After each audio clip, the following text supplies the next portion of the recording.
Oi, bom dia. Bom dia a todos. Obrigada pela presença. A gente vai começar a dar início, então, a esse primeiro simpósio de psicanálise contemporânea. A gente vai começar, então, com a Amanda, aí eu faço um complemento e depois a gente passa a palavra para a professora Marina. Coisas práticas. Tem uma lista de presença ali naquela mesa. Então, se vocês puderem assinar, depois os certificados vão por e-mail, tá? E quem não, por acaso não se inscreveu, tem um espacinho lá, vocês podem se inscrever agora. Então é isso, Amanda.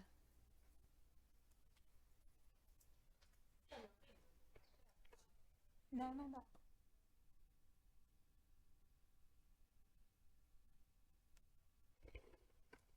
Agora, acho que vai mais garantido, então.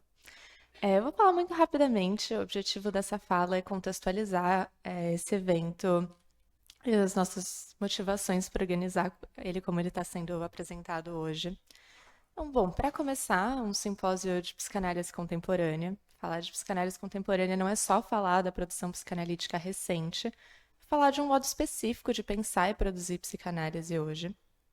Esse termo, psicanálise contemporânea, foi cunhado pelo André Green para falar de um terceiro momento histórico no pensamento psicanalítico, que tenta integrar as produções dos momentos históricos anteriores. O primeiro momento sendo o período freudiano, que se baseou no modelo da neurose, do conflito intrapsíquico. O segundo sendo o pensamento pós-freudiano, que trabalhou com a neurose, com as relações de objeto e as dinâmicas intersubjetivas. Então, a característica fundamental da psicanálise contemporânea é a abertura epistemológica, uma busca por superar as cisões que dividiram o pensamento psicanalítico no século XX. E a gente busca o diálogo entre autores de diferentes escolas, como Klein, Winnicott, Bion e Lacan.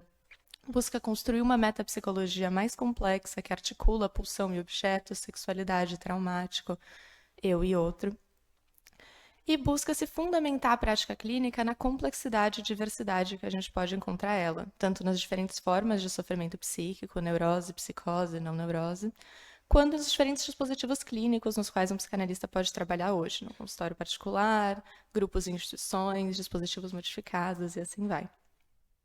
Então, no Brasil, um dos expoentes da psicanálise contemporânea é o professor Nelson Coelho Júnior, tanto na sua produção científica quanto na sua prática de ensino e orientação aqui na Universidade de São Paulo. Então, enquanto autor, a amplitude e a diversidade dos temas trabalhados na sua obra, que tem mais de 100 publicações entre livros, capítulos, artigos, já justifica a sua pertinência enquanto um psicanalista contemporâneo com um projeto de pesquisa extenso, que vai desde o mapeamento de problemáticas clínicas atuais, a pesquisa sobre a história da psicanálise e a construção de conceitos nessa metapsicologia mais complexa e contemporânea que integra o pensamento freudiano e pós-freudiano. Então, contemplando a produção do professor Coelho Júnior em toda a sua extensão, a gente encontra múltiplos pontos de filiação com o pensamento contemporâneo. Então, para começar, a postura interdisciplinar já aparece desde o início das suas obras no diálogo com a fenomenologia, em temáticas como o corpo, a realidade e a percepção. A escolha dessas temáticas reflete uma atenção para as problemáticas clínicas atuais, como os sujeitos pacientes limite, sujeitos em sofrimento narcísico identitário. A atenção para problemáticas clínicas atuais... perdão, gente, me perdi. Articulação para práticas clínicas atuais mostra uma atenção para os impasses emergentes da clínica, que se reflete num pensamento psicológico centrado em conceitos como o terceiro e a intersubjetividade, que também caracterizam o pensamento de Green, de Ogden e de outros autores contemporâneos. Então, a pesquisa sobre esses temas se fundamenta numa compreensão histórica do pensamento psicanalítico, que fundamenta o diálogo entre autores de diferentes escolas, países e momentos históricos, o que torna o pensamento do professor Coelho Júnior muito rico, muito brasileiro, numa especificidade que é atual e internacional, brasileira e histórica. Então, por fim, essa contemporaneidade no pensamento do Coelho Júnior se transforma num pensamento transmatricial, aberto e experimental, que se transmite também nos seus artigos e na sua prática como formação de psicanalistas e de psicólogos. A reflexão sobre o que é a psicanálise hoje e como ela pode ser transmitida se pauta numa postura ética, que recusa tanto o dogmatismo quanto o ecletismo, que se mantém sempre aberto a escutar o outro naquilo que ele tem de singular. Então, essa perspectiva ética da psicanálise contemporânea também caracteriza o trabalho do professor Coelho Júnior como orientador e como professor. O grupo Psicanálise Experimental, que é composto por mais de 40 orientandos e ex-orientandos, tem produções que se destacam pela sua diversidade dos temas e dos autores estudados, assim como as diferentes metodologias de pesquisa. O fio condutor que reúne as produções desse grupo é justamente as temáticas contemporâneas, a proposta transmatricial do diálogo entre diferentes escolas e o rigor científico na investigação dos conceitos psicanalíticos, tanto na sua pertinência clínica atual quanto no desenvolvimento histórico dos conceitos. Então, é a partir dessa perspectiva teórica, clínica e de pesquisa que a gente vai montar. A gente montou o simpósio que a gente vai fazer hoje.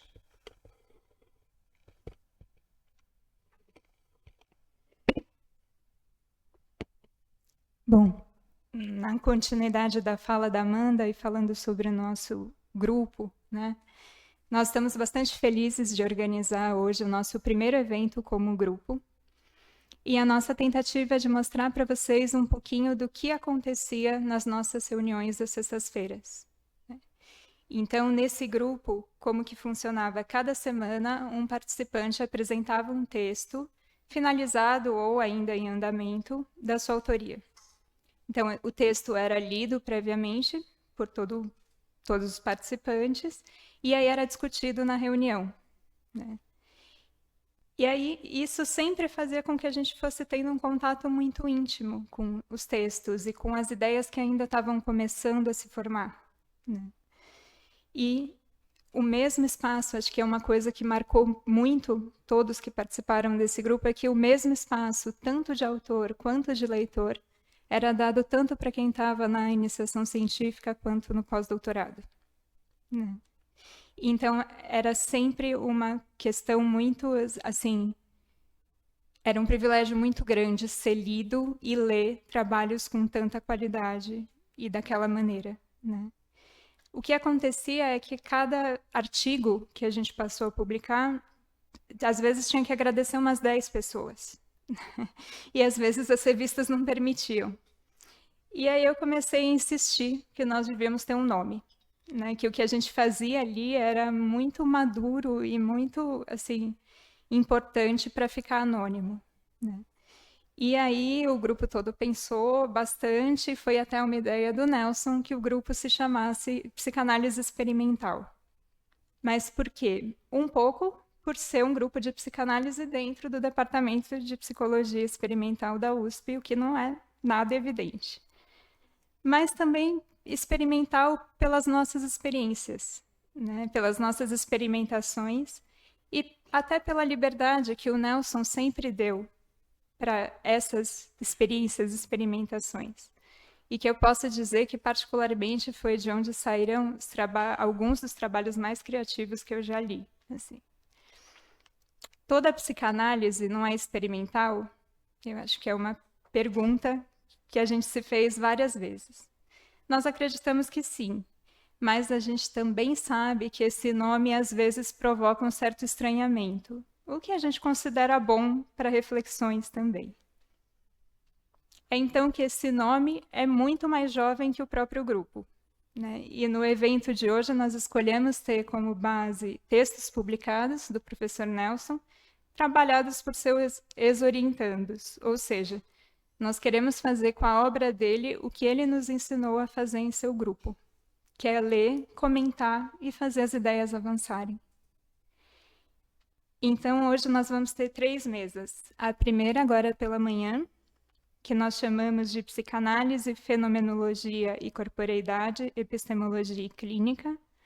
Depois do almoço, a mesa Metapsicologia e Intersubjetividade.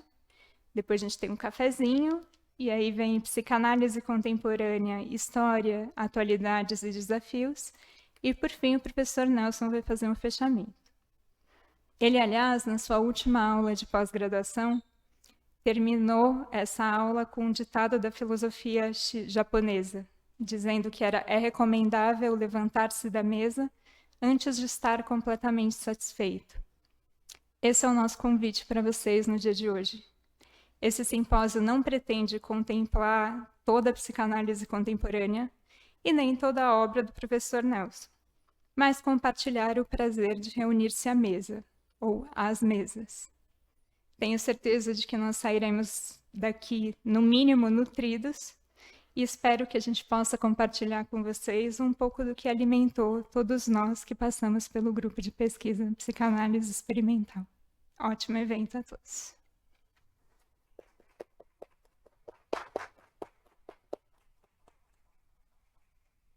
Bom dia a todos.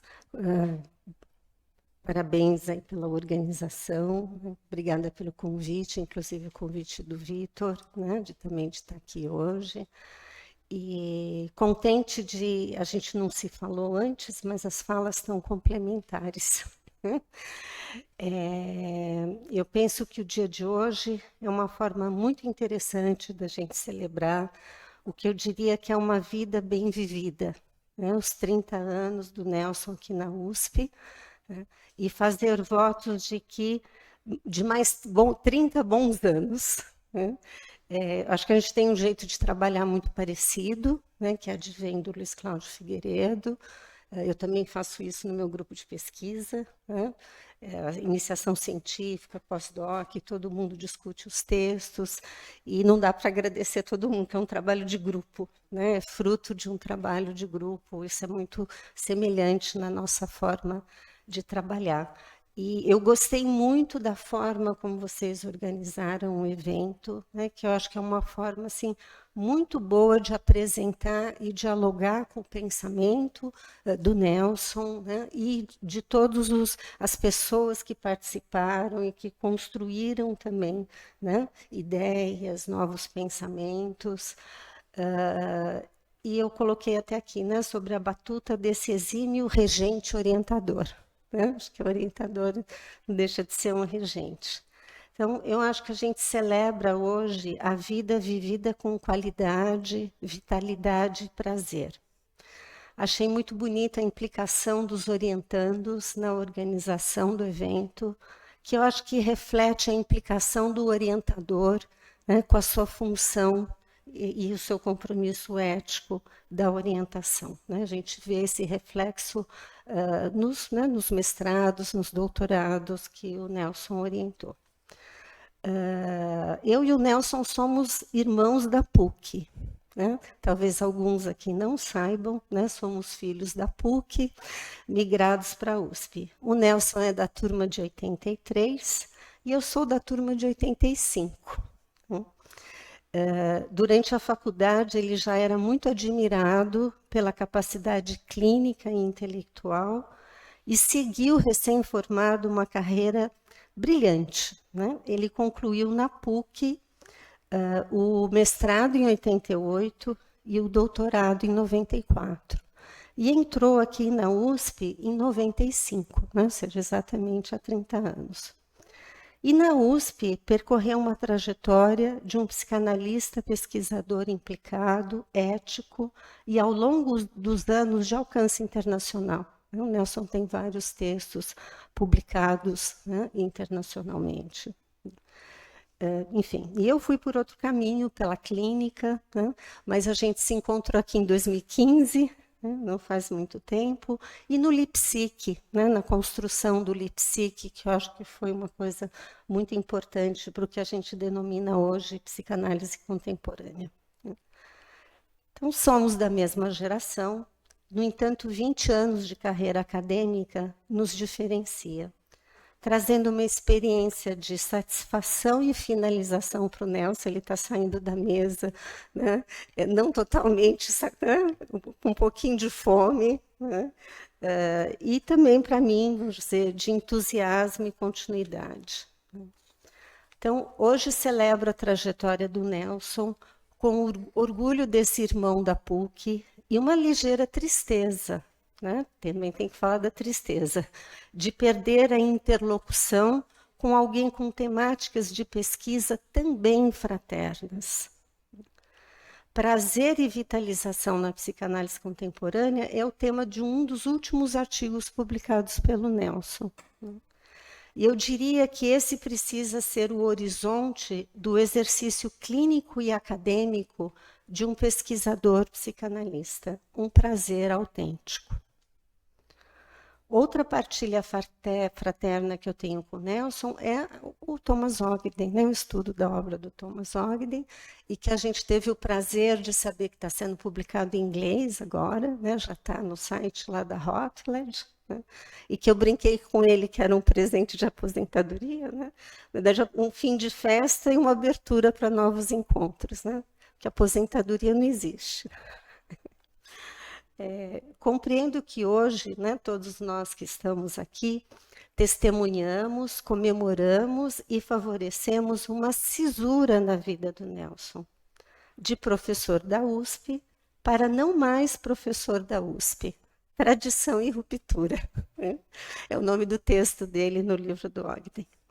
Então, eu faço votos de que ele viva os próximos anos também com vitalidade, ou seja, a capacidade de experienciar as emoções, quaisquer que sejam, e estar vivo para a própria experiência. E que sonhe futuros, que sejam realizações prazerosas para o amanhã em boas companhias, né? Patrícia, aí, parceira de muitos anos, né? Afinal, né, como diz o poeta, que diz sempre melhor que a gente, né? O Freud já dizia, os poetas estão à frente, né, à nossa frente. Abro aspas. O que faz andar a estrada é o sonho. Enquanto a gente sonhar, a estrada permanecerá viva. É para isso que servem os caminhos, para nos fazerem parentes do futuro. Obrigada, viu? Mia Couto.